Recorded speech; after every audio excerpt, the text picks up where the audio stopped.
En pleno corazón de la Ciudad de México, una mujer abría cuerpos humanos con un cuchillo de cocina. No usaba anestesia. No había sangre. Solo oraciones, trance y un espíritu antiguo que, según ella, guiaba sus manos. Su nombre era Pachita, y lo que hacía, aún hoy, la ciencia no puede explicarlo.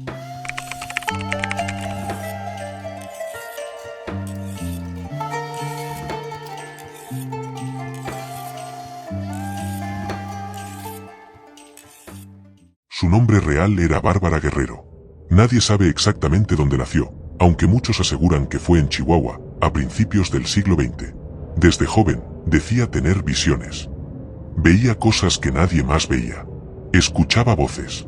Y decía comunicarse con espíritus.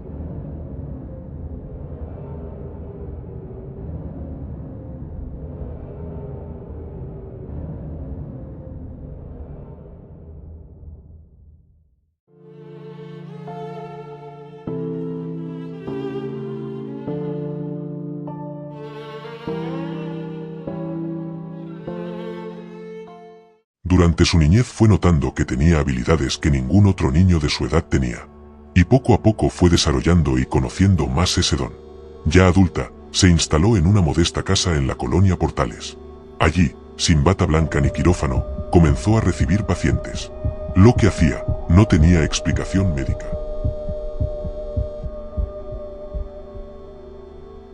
Pachita tomaba un cuchillo de cocina, lo desinfectaba, y entraba en trance. Según ella, en ese momento era poseída por Cuauhtémoc, el último emperador azteca. En ese estado, realizaba operaciones sin anestesia ni bisturí, extrayendo tumores, hígados, riñones. Los pacientes no gritaban, no sangraban. Algunos incluso decían haber visto una luz azul envolviendo sus cuerpos. Y lo más impactante, materializaba órganos con sus propias manos. Sí, por increíble que te parezca, esto fue real y hay miles de testimonios que lo comprueban.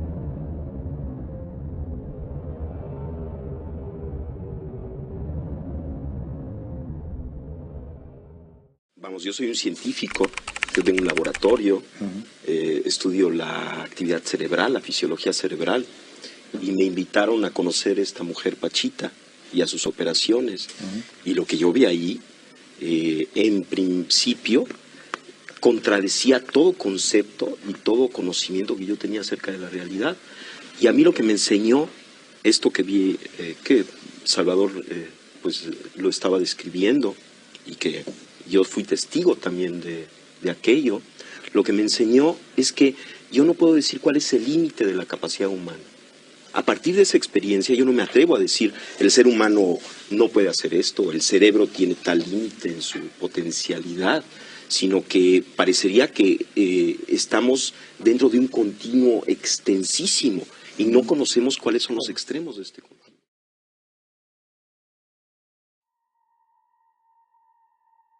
El único científico que se atrevió a estudiar a Pachita fue el neurofisiólogo Jacobo Grinberg. Él presenció decenas de operaciones y registró todo en su libro, Pachita. Allí escribió sobre casos en los que Pachita trasplantó un riñón invisible, materializó un útero, curó parálisis en minutos. Jacobo propuso una de las teorías más osadas y enigmáticas de la conciencia, la teoría sintérgica.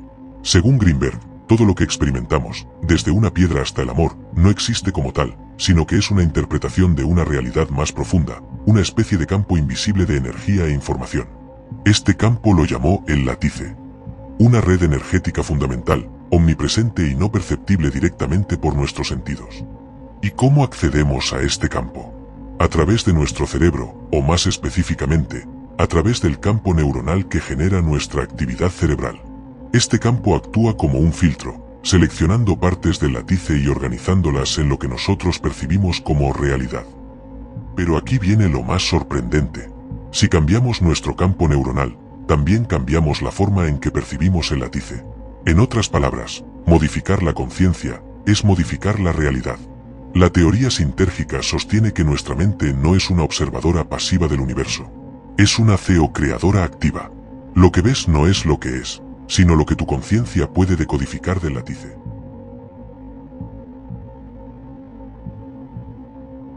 Esta teoría no es solo una especulación.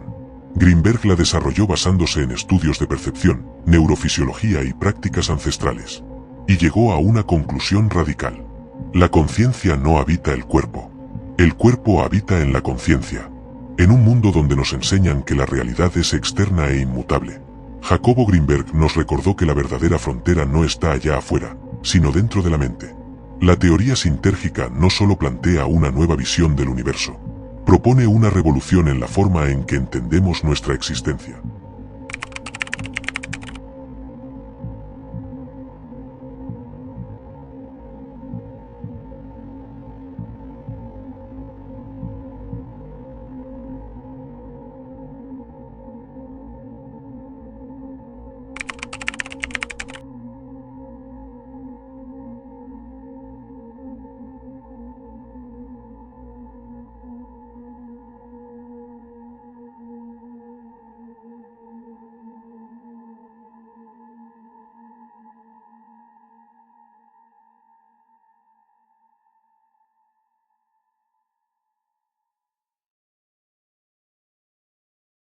Por ejemplo, Pachita es uno de los casos más asombrosos que yo pude atestiguar. Yo trabajé con ella varios meses. Pachita venía un paciente a verla, por ejemplo, alguien que tenía un problema pulmonar, y entonces si ella decidía, de alguna manera podía percibir directamente lo que le sucedía al paciente y lo que el paciente requería para mejorar, si el paciente necesitaba, ella hacía una operación en donde extraía los pulmones enfermos e injertaba pulmones sanos. Ahora, esto es inconcebible. Vamos, la cirugía actual ya empieza a hacer este tipo de operaciones, pero la forma en la que Pachita hacía estas operaciones era con prácticamente las manos vacías. El único instrumento que utilizaba era un cuchillo de monte, muy burdo, muy grande, y además las operaciones eran realizadas en minutos. Era casi instantáneo, ¿no? Lo que se hacía. Me asombraba cada vez más de la inexistencia de pasos intermedios. Esto es, Pachita sacaba el pulmón enfermo, injertaba el otro pulmón y listo. De alguna manera todo quedaba arreglado, como si no hubiera necesidad de una serie de procesos que normalmente uno supone que deben de ocurrir para la interconexión de los órganos injertados. Y al preguntarle al Pachita qué pasaba, cómo es que hacía este portento, ella decía que el proceso simplemente ocurría así. No solamente operaciones de pulmón, sino de corazón, de cerebro, cosas verdaderamente extraordinarias, siempre tenían esta característica en donde parecería que Pachita estaba localizada como ser sentiente, como ser sensible, en un nivel de la realidad en donde lo que ella deseaba ocurría. Yo he tratado de explicar esto en muchas formas y la verdad es que no he tenido mucho éxito, y lo último que he pensado, que le voy a platicar, es lo que más se acerca, de acuerdo con mis ideas, a un posible entendimiento de lo que sucedía. Decía antes que el cerebro, al interactuar con este campo informacional preespacial, como resultante final, crea la realidad perceptual. Ahora, lo que yo he pensado es que esta realidad que se crea, que es el producto final de un proceso cerebral, una vez creada, tiene una existencia real. Esto es, lo que estamos viendo, los colores, las formas, existen en el nivel en este nivel que estoy mencionando. O sea, son al mismo tiempo un producto final de un procesamiento, pero ya que está esto, tienen existencia real. Pero existen como conciencia. No existen como materia, sino existen como conciencia. De acuerdo con esta idea, Pachita estaba localizada en esta conciencia, directamente, ya en la creación. Ya no había proceso.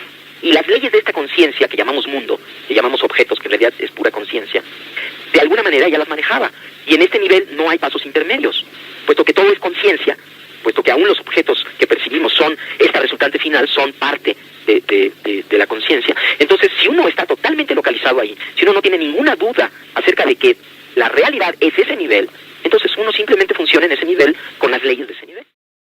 En 1979, Pachita murió. No dejó escuela, no dejó herederos, solo un silencio, y un legado que aún hace temblar a quienes la conocieron. Hoy, su historia sigue viva entre curanderos, médiums y sanadores mexicanos. Algunos dicen que su espíritu aún se manifiesta en rituales nocturnos. Otros, que sigue operando, a través de nuevos cuerpos.